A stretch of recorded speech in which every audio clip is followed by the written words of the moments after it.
Hello, I'm Camilla McGill and I'm the founder of My Parenting Solutions. And I'm a mother of four and I've been working with parents for 20 years now. I absolutely love what I do and I really love talking to parents about how they can bring out the best in their children. So I'm on tonight to talk about what to do when your child says no. What to do when they just refuse to listen to you and follow an instruction. So I've got some people joining me, and do ask your questions. What kind, or tell me what kind of issues you're facing when your child says no. I've got some examples and some ideas, but it's always great to get your feedback. So, until I get something specific, I just wanted to say, I think what we mean by what to do when a child says no is that they just, or when they learn, listen, it's really what we mean is they're not cooperating. They don't do what we ask them to do. And it can be incredibly infuriating as a parent. So, generally what happens is we have ask them to do something that we think is quite simple. So that's probably something like, can you come and wash your hands and come and have supper or breakfast or lunch? It might be, it's time for the bath. It might be, we're going to come and stop playing whatever it is that you're playing, and you need to go to the toilet, or it'll be you'll be asking them to do something that they probably don't want to do, and that's why they're saying no. Now, I was on last week and I was talking about how the brain works for young toddlers and young children is what I was talking about, but the kind of the way the brain functions for a young child up to really late teens and even into the 20s is different to how it functions for an adult. So when we ask them to do something that they don't want to do and they have a reaction, so say it's just, they say, no, I'm not going to do that. We're not speaking to the logical part of their brain. We're speaking to an emotion, and they're having an emotional reaction. And we are coming from logic.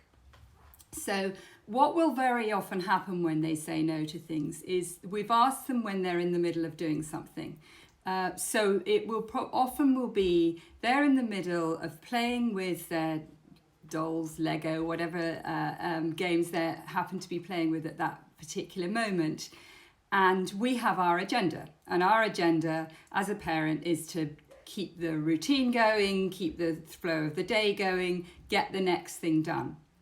So in our mind, we will be thinking, right, well, it's 12:30, we need to get lunch over and done with, and then perhaps it's nap time, or perhaps it's some quiet time, or, right now I know that the days are very different to how they would normally be if you're out and about. But anyway, let's just say that this is happening. Your child is very busy drawing, painting, playing Lego, playing dolls, and we might well call, it's time to come for lunch. And they will very often say no. So I'm just going to read what this says. Our son, 2.5, often says no. Sometimes he does that thing afterwards anyway, and sometimes it's just in exercising his independence rather than not wanting to do something. Is it sometimes him exercising his independence rather than not wanting to do something? That's a really good question. So sometimes it's testing things out. So say, let's just go back to this example, and you come over, and so in your mind, you've got lunch, you want the next thing to happen, that's your agenda. You come over, and it could be one of two things. They could say no because you're right, they're testing things out. They're seeing what kind of response they're going to get from you, and they're wanting to have some sort of say in the matter, because what happens with children is we dictate such a lot, and there's not so much that they get choice over. So they may be just testing out whether or not they've got some choice. So we've called and they ignore us. And then we start to get cross because what's going on for us is, we need to get lunch done. I've got the food on the table, the baby's perhaps, sitting in the high chair, and maybe you've got a toddler that is about to have a nap. So, and they're very absorbed. So when we say no, they say no, and we hear that no, it's really annoying.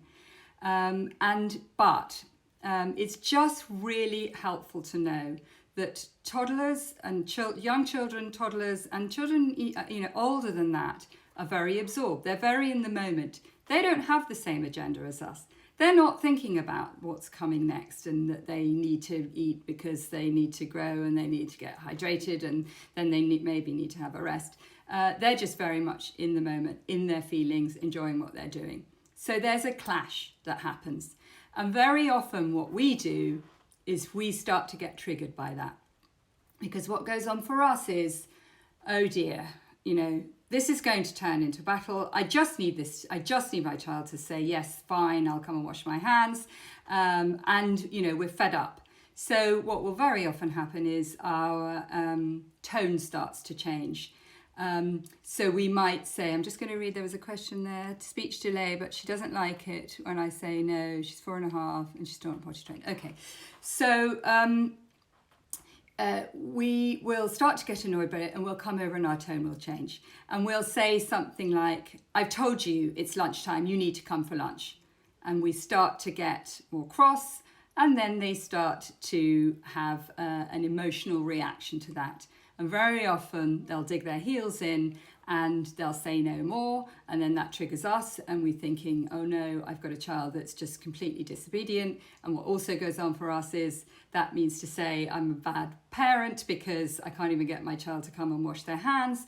And then we get more irate and they get more, they'll dig their heels in more. So I want to tell you about a much better way of this is one aspect of a child saying no.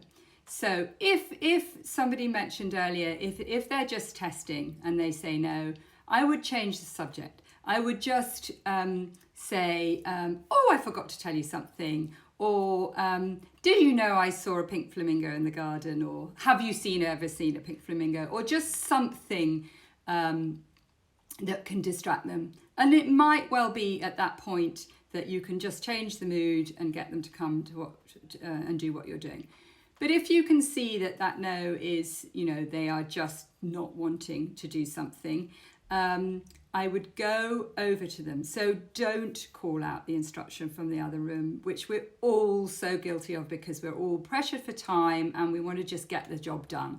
I would go over and engage and ask them what it is that they're doing. So, comment on the game. Look at that. I can see that you've set your dolls up and you're playing school with them. Look at that. You've used so many different Lego colours to build that tower. Or you've done a drawing. And I can see it looks like there's a sun there, some form of engagement. And I know we'll all be thinking, oh my God, I just don't have the time for that. I just want a child to do what I say. But believe me, it really, really makes a difference. So you'll engage and then they'll look at you because they like hearing the nice tone of voice. They don't like hearing that you've just got to come to lunch and do what I say. And their ears will shut down to that, to the nagging and the reminding and the critical tone of voice. So we go over and so then they've engaged. And then you're going to say, oh, you're listening to me. I know you're listening to me because you're looking at me. So, you might think, well, that's manipulative, but actually you're just giving them the respect that they need, which is you're respecting that they are in the middle of something, just as, we get annoyed when we get interrupted, and you're making a connection. And when you make a connection with your child, those are the foundations for your strong relationship. So at that point, you've made a connection, you've commented, you've shown some love. And then you will say something like, now, you're playing and I need you to do something. And you might ask the question, what is it that it's time for now? What do you think it's time for now? And more often than not, they're going to stop and they may well say, it's time for lunch. At which point you say, thank you. You knew it was time for lunch. I know you're playing. Now, you might want to mention something about, how about we bring your Lego and we'll put it on a shelf so it's safe, or we'll make sure that your dolls are there, or, we'll leave your colouring where it is, or we'll leave the cards where they are, and you can come back to it afterwards. So you've shown some respect, you've paced them, if you like, and you've engaged. Now, they may still say something like, I don't want to come to lunch. But you're not going to the more you get into that battle, the more they're going to resist you. So you might well say, yeah, I understand.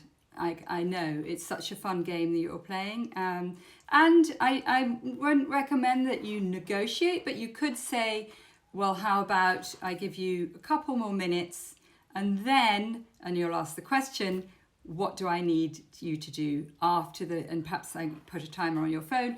After the time goes off, what do I need you to come and do?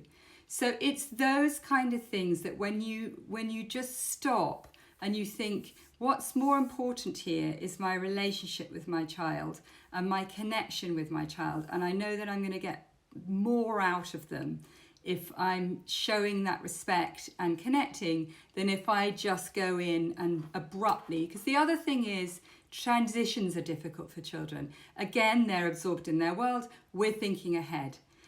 So it's helping them through that transition that will help them be more cooperative, which is what we want them to do. Now, if they, if they scream at you and say, I just want a glass of water now, in response to you asking them to do something, you're not going to give in to that. You're going to wait and you're going to see how, just let their emotions subside. And then you might say something like, now, what was it you wanted? You can ask me that politely. So somebody's mentioning, what if I think it's gone now, but I think it's something to do with what if they say no to the potty. So a couple of things I want to mention, that if you're on Instagram, in my bio, you can grab yourself some great freebies. So there's one on managing challenging behaviour, which is to do with what we're talking about. And there's two others on potty training. One is preparing for potty training, and one is My Child Won't Poo, which is a very common problem for children if they're starting off or even some way through potty training, they just refuse to poo on the toilet, on the potty or anywhere. So go and grab those because they can be of use to you. But say they're saying no to the potty.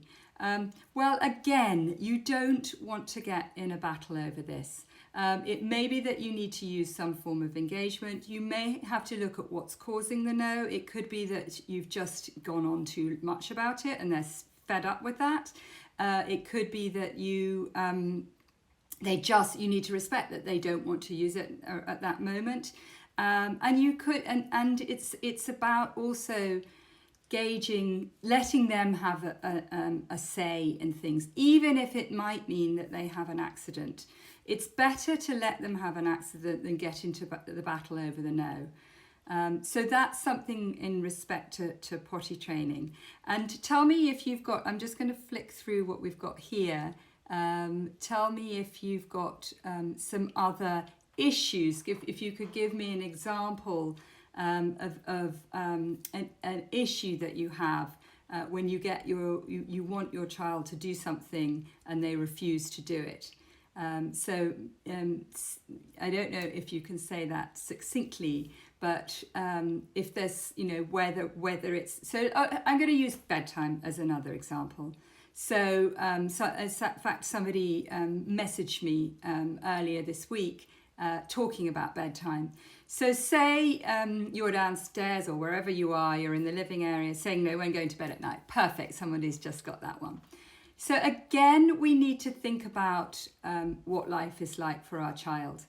They're having fun, they're up, and to them at that point, we know they need their sleep. They're so much better when they've had their sleep. Frankly, you need some time without your child as well. You have you have the agenda there, which is that you want to get them to bed and go off and have a glass of wine and relax.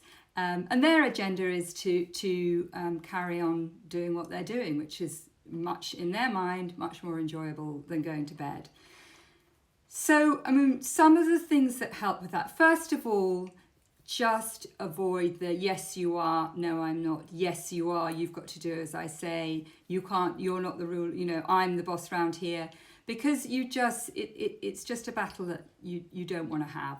So just to take the bedtime as an example, I would say engage in whatever it is that they are engaged in, engage with them, spend a little time alongside them doing what it is that they like doing. And say it's pre-bath that you've said, right, it's bedtime now, and they say no. So, engage with that game, and then you want to map it out for them. So somebody else has said, I'm going to talk in a sec about the toy, throwing the toy. So you want to map it out for them. And it may be even that you want to do it visually, so you can take photographs and show them a visual timetable, but also asking them the question. So you might have engaged in their little game and acknowledged and praised them for whatever it is they're doing. And then you're going to say, right, now, and you're trying to do this in the calmest possible voice, now it's time to do something else. Can you guess what that is?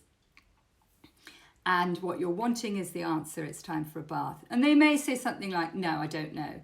And you could use some humor. Oh, I think you do. It involves some splashing. What involves water and perhaps a little bit of splashing when you're in it? And then you're wanting the bath. And then if they say bath, you praise them for having said that it's the bath, even though they would much rather play. And then you're going to get them up into the bath, and then you're going to ask them what's next. So the more you ask, the more you engage, the more you acknowledge, the more you reflect that it's something that they don't want to do, the more that their emotions will calm, and they're more able to engage that logical part of their brain, the prefrontal cortex, which is about logic and reason. So you then, after the bath, you would say, right, now what happens next? And you might do something silly to engage them about, are we going to put your pajama bottoms on your head? And carry on in that vein. But expect them to say no, expect them to not want to do it. And just acknowledge that that's okay. That's understandable. It's not okay that they don't go to bed, but it's okay that they don't want to do it. So that can really help. And if your child is going kind of hyper at bedtime, you may need to just have a look at perhaps having some set letting off steam time. Perhaps that's before the bath. They're also perhaps not getting enough exercise at the moment, certainly less than they might do. But perhaps, set them a task to run around the room 15 times. And I would do this before the bath, so that the bath is sort of the calming down time. But it's, it comes back to not expecting them to want to do what you want them to do. I also, if they, you've said something like, don't throw that toy, and then they just say, they go and throw it. That's what I call, the red rag to the bull. So you want to give them an instruction that you want them to follow rather than what you don't want them to follow. So the toy needs to go down, or, rather than saying don't throw that toy, or you come across and you take the toy and you say, I think you're in danger of throwing it, so I'm going to put it out of your way. I'm going to put it on the shelf. If they have already thrown the toy, well, they will know that they're not supposed to. So again, I'd ask the question, what do you think you need to do with toys? The thing is just the more you go on and on about things, the more they switch off to you. So, maybe they've said, no, I'm not having lunch, and then they've thrown the toy. Just avoid going on about how, you're not respecting your toys, and I'm not having you not, tell me that you're not coming to have lunch. Change the subject. Take the toy away and say, you know, I need to keep this away because I need you to show respect to it, but just don't go on about how they shouldn't, you know, what they shouldn't be doing, because it's, like I say, it's just rag-rag-rable. We're wanting to encourage a good relationship with us, a good communication, a good connection with us. And when they feel that love and that connection with us, they are so much more cooperative. And we definitely want children that are cooperative. We want them to be respectful. We want them to be polite. We want them to take care of things. But we're going to get that by getting that connection with us and teaching them in a gentle and a calm way, rather than being the sergeant major and barking orders at them and telling them off for what they should have done or for what they should be doing. So those are some of the ways that you're going to help to encourage the good behavior, and you'll get less of the resistance, less of the no's when you do that. It does take time, it does take investment, it does take patience, but it really, really pays off. I'm going to tell you an example I had many years ago with my second child. So he's called Felix. He was extremely challenging as a child. He's the most delightful 19-year-old that I know. Well, not the, you know, I find him totally delightful. I'm sure there's other delightful 19-year-olds out there. But now he's completely delightful. But at the time when he was younger, he was very, very challenging, and there were a lot of no's. And so we were getting ready to go to school. I had his two younger sisters. So one was a baby, one was a toddler. We're getting him ready to go to school. His older brother is ready. We're all ready to leave the house. And I say, right, Felix, it's time to leave to go to school. And he says, no, I'm not going to school. And he ran upstairs and he sat at the table in his bedroom and was very, very grumpy and very, very resistant. And I thought, what can I do? What do I do here? You know, I've got the one child waiting with his scooter all ready to go to school. The baby's in the pram, the toddler's on the buggy board. What do I do? And I knew that part of his no was that he was feeling tired and he didn't want to go to school. He much preferred to stay at home with me. And so I just thought, do I get into a massive battle with him, or do I invest some time? And I just chose to invest the time. So I managed it, baby under the arm, brought the toddler up to his bedroom, and we went in, sat them to play with something. And I knew time was running out and we were going to be late. But I thought, you know what, the relationship the investment in my relationship is more important. So I went over to him and I just acknowledged, looks to me like you really don't feel like going to school today. He didn't say anything, but he was making a little tower with his Lego. And I said, I like the way you've chosen 2 blues, 2 reds, 2 yellows. And he looked up at me a little bit and I said, I know you're listening, because you looked at me. And I said, you really enjoy playing with your Lego, don't you? And he said, yes. And I said, and you would rather stand here and play with your Lego than come and get on your scooter and go to school. And I could just see almost, and I could certainly feel the emotions subsiding. And then I went in with the question, what do you think it's time for now? And he said, go to school. And I said, and yeah, no, you really don't feel like that, do you? And he didn't even really say anything, but I just gently took him by the hand and I led him downstairs, grabbed the baby, grabbed the toddler, just praising him all the way. Thank you, Felix. You've taken me by the hand and you're coming downstairs, and you stopped resisting me. And then try and change the subject a bit. Do you want to wear your hat or not? Do you think it's cold today, or do you think you don't need your hat? So we have to be like a bit of a magician at this point. And he got on his scooter and all the way to school. Lots of engagement, lots of praise, lots of acknowledgement of him. And we got there. And we were a few minutes late, but I just thought it's so worth spending that little bit of time rather than getting into the battle. So those are the kind of things that I'm talking about. I really understand and appreciate how difficult it is. We're all living under difficult circumstances. Our tempers are frayed. And I know from hearing from lots of parents that you've got, especially parents with younger children. I really, really feel for you. We've got short fuses, and there's a huge amount to deal with, plus keeping them occupied in the day, and not having the structures and the support that you might normally have. So I would just like to say, take a look at the Managing Challenging Behaviours. If you're on Facebook, there'll be a link to download it underneath this post. If you're on Instagram, go to my bio, because there's some interesting stuff in that. If it's potty training you're after, have a look. There's a couple of free booklets on different aspects of potty training. At the end of this month, on the 27th, I'm doing another webinar about potty training, so watch out for that. And I will be doing some more Instagram lives. But it's been great having you on tonight, and take care of yourselves and look after yourself, because that's a really important part of managing our own response, our own reactiveness.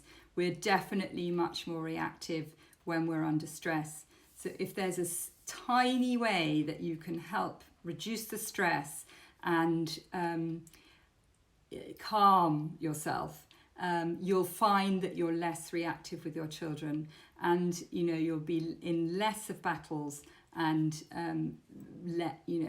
they'll, sure, they're going to always say no to stuff, but you'll be able to handle it differently. So I hope that that's been of help. Thank you for those who join me, and watch out for other things that I'm doing, and do tell your friends, because I love to get new followers. Send me questions, send me messages. I also, on a Monday, I post what questions do you have. I may not get to them directly on a Monday, but I'll try to answer them throughout the week. It's My Parenting Solutions, and I'm Camilla McGill, mother of 4, and I have been working a very long time now with parents, and I absolutely love to support you. So that's all for me now, and thank you for those that join me.